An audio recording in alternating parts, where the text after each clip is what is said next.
Alright, what we're working on today, folks, this is the old 69 Dodge.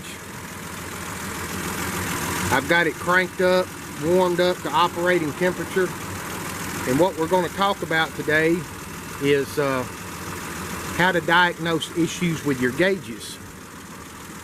The truck's kind of threw me a little monkey wrench because back in November, the last time I went out in it, my gauges quit working. But as you can see, if I can get the light right, as you can see today they're working perfectly. I got fuel, I got temperature, and we have oil pressure. Okay, they're all reading normal. Last time I drove the truck, my fuel gauge, my temperature gauge, and my oil pressure gauge were all reading excessively low. Everything was reading low. I knew the truck had more fuel in it. I knew the engine was warming up. And I knew I had oil pressure. And it showed a small amount of oil pressure, a small amount of engine temperature, and a small amount of fuel. Now, I'm pretty sure I know exactly what that problem is, or was. But what I'm going to do today is I'm going to walk you through the diagnostic process and tell you the different things to look for and how to get all your gauges up and operational if you have one of these old Mopars. A lot of these rules will apply to other makes and models of cars, and definitely as well as more of your Chrysler Corporation vehicles. And of course, as they got newer, some things changed, but that's what we're going to talk about today.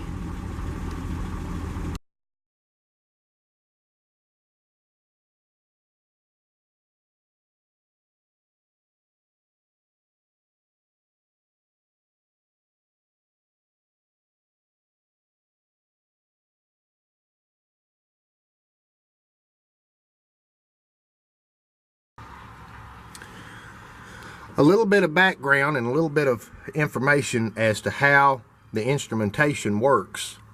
Okay, the way your gauges work electronically is we have to have what's called a voltage limiter. Because the voltage in your automobile can vary within 3 or 4 volts, this could essentially make your gauges inaccurate. Your gauges would, change based on the voltage in the vehicle. More voltage potentially showing you that you had more fuel than you had, or more oil pressure, or a hotter engine, or showing you less fuel, less oil pressure, less temperature, if the voltage was reduced. And the voltage can vary in a vehicle. It can vary from idling, when the alternator's not putting out as much because the engine RPMs are low, and you may have heater fans on high, a lot of lights on, your lights on. Various things can reduce the amount of power being put out by the alternator. And even if the alternator is charging, or if the alternator was overcharging. So the panel has to have a voltage limiter, or that's how they do it. In these particular panels, the fuel gauge is your voltage limiter. And when we pull the cluster out, you will see that the fuel gauge has 3 posts. And what it has a set of contacts in it that actually give 12-volt spikes to the other gauges. And thusly, on average, as far as time frame, the gauges essentially run off of a 5-volt reference. That's technically what they were after and what it should be. In these days, they didn't have the capability of actually feeding the instrument cluster a continuous constant 5 volts. So they did it with a mechanical set of contacts and averaged out 12 volts on, 12 volts off over a course of seconds to give you essentially an average of a 5-volt reference. So if the voltage increases or decreases, it will thus affect the signal from your gauges. If the voltage limiter fails altogether, then none of your gauges will work outside of the amp meter. So if you have one of these instrument clusters, or another Chrysler or Dodge, Plymouth, etc., and none of your gauges work, the first place you're going is to the cluster itself. You're going to be pulling the cluster out, finding the voltage limiter, and you're going to be starting diagnostic there. And we'll get to that point, on down the road.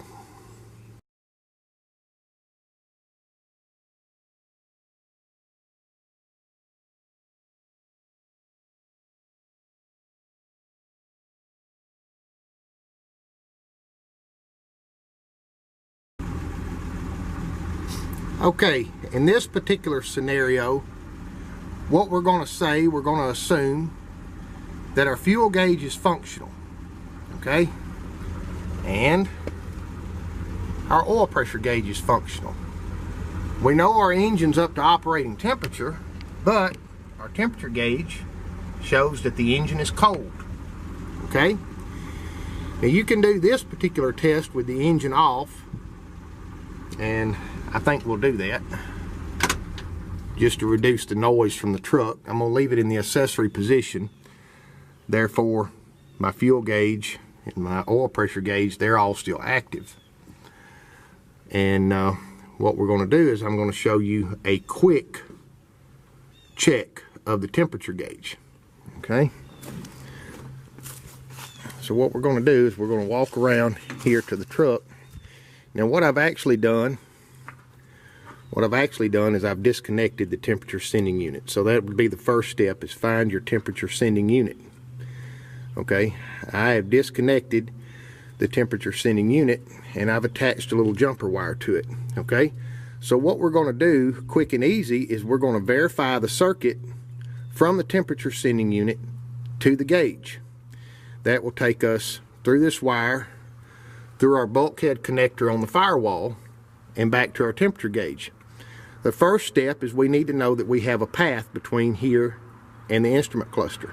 Okay, so we're going to verify that we have that, or see if that's our problem. And what I'm going to do is I'm going to ground this wire just to the case of the alternator. Okay, and we're going to walk back around, and we're going to open the door, and let's look at the temperature gauge. Look at there. The temperature gauge is pegged all the way to hot. Okay? So what we have verified there is we have verified that the gauge is good, and that the path from the sending unit to the gauge is good. If we were to find this scenario, then we automatically know that our temperature sender is defective. And at this point, we would be replacing the temperature sender.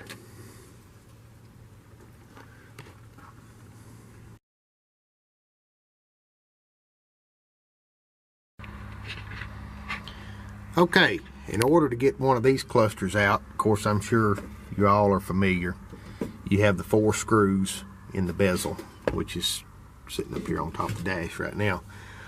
Okay, you have to remove those 4 screws. But before you go to pull the instrument cluster, you need to reach in behind the dash and unthread the speedometer cable from the cluster itself. That'll make getting the cluster out possible, because otherwise you'll be limited as to how far you can pull the cluster up. Now I'm going to set this camera down here, and I'm just going to roll this cluster out. I've already disconnected the speedometer cable. Okay? It's a good idea to lay something on your steering column right here, because the steering column will scratch up the lens. And we're going to identify our components. On this end of the gauge cluster, this is our fuel gauge. Okay, so our large red wire here, that's our 12-volt signal input to the fuel gauge. Okay, inside this fuel gauge is our voltage limiter. It runs between these two posts. Okay, this supplies the 5-volt reference for the fuel gauge. This line right here being the signal from your sending unit. Okay, this jumper wire right here, which we can follow across, goes across our cluster, and you can see where it attaches here to what would be the temperature gauge. Okay, so this is still our 5-volt reference, so you can sort of see how it Christmas trees along.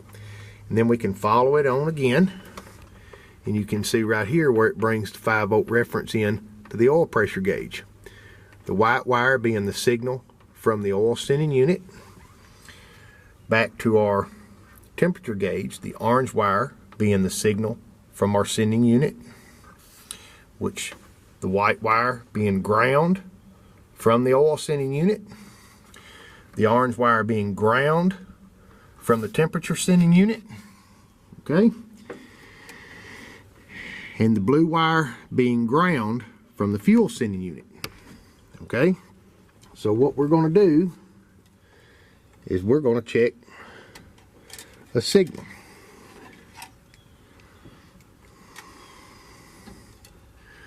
And I'm going to show you how to check for your signals.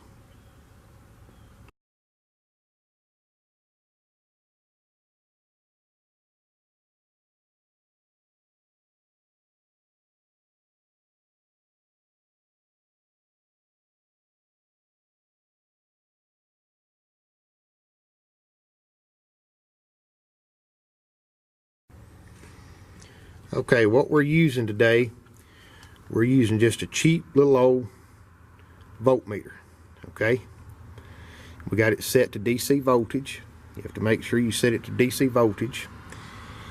And another important thing, your instrument cluster itself has to have a ground. It has to be grounded, and you want to make sure it has a good ground, because a faulty ground in the instrument cluster can make your gauges read crazy. It will make, a lot of times it will make the gauges peg out.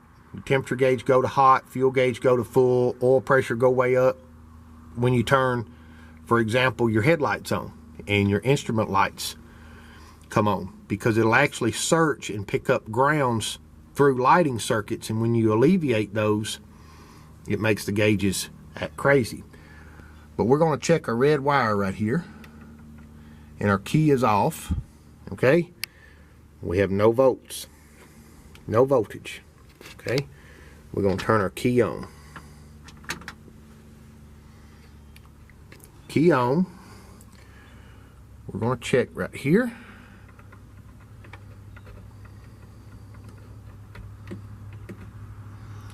Our red wire, and you can see we have just under 12 volts. Right at 12 volts. I probably ain't getting a good connection. We should have 12 volts there. Okay, but we have steady voltage, so that indicates that we have 12-volt power supply to our voltage limiter. Okay, we check the output on this blue wire right here. If you watch the volt gauge jumping all over the place, what you are seeing is you are actually seeing the contacts within that voltage limiter in that gauge cycling. Okay, if this voltage limiter was bad, and we verified that we have 12 volts incoming to the fuel gauge voltage limiter, and we had nothing outgoing, then we would know that our voltage limiter was defective.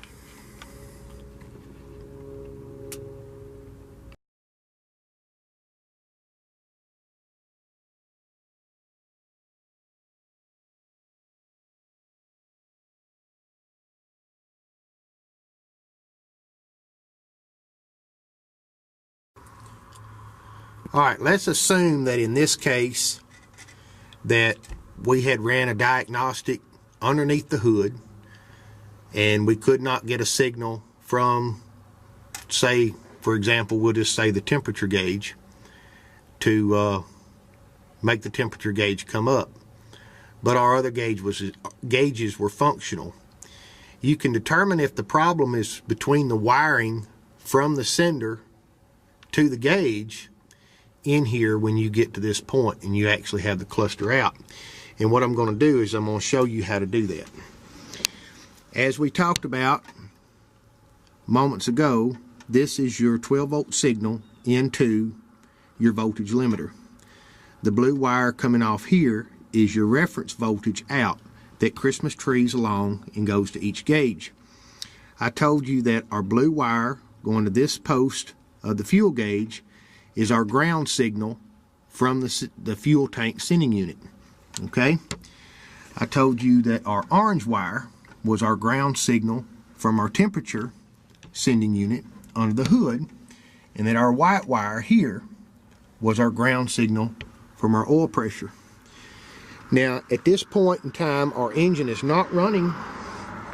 Okay, we've got our key in the accessory position, which on this model supplies voltage to the cluster. I have a jumper wire jump to the instrument cluster because I have verified that my instrument cluster is grounded. Okay, and what I'm going to do is I'm going to show you what happens and how we can check these gauges at the cluster. Okay, I'm going to try to move my camera down here, and what I'm going to do is I'm going to ground out this white wire right here. The engine's not running, so we do not have oil pressure. Right there you can see there is no oil pressure, and I'm going to ground this wire and you'll see what happens.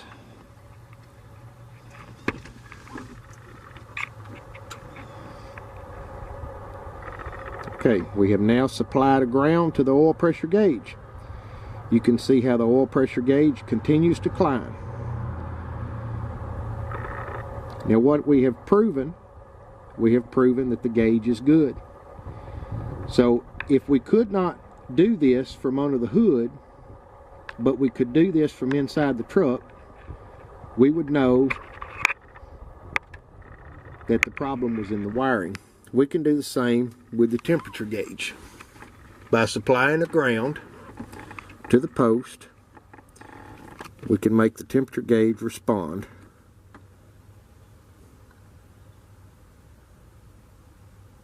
And climb. My engine has cooled off, so the temperature gauge was down. We're going to do the same thing now. The panel's on, so we have fuel. The fuel tank is almost full, but we're going to give it signal, and you can see the fuel gauge climb on because what we've given it is a dedicated ground. Okay, so right there you can see simply how you can diagnose and check your gauges. In a future video upcoming, I'm going to show you how to take the cluster apart and how to lubricate your speedometer head to smooth your speedometer down, and or if you have one that's frozen, I'm going to show you how to remove the lubrication plug and how to free all that up and get that working in a future video. And we'll also do a video and discuss the amp meter.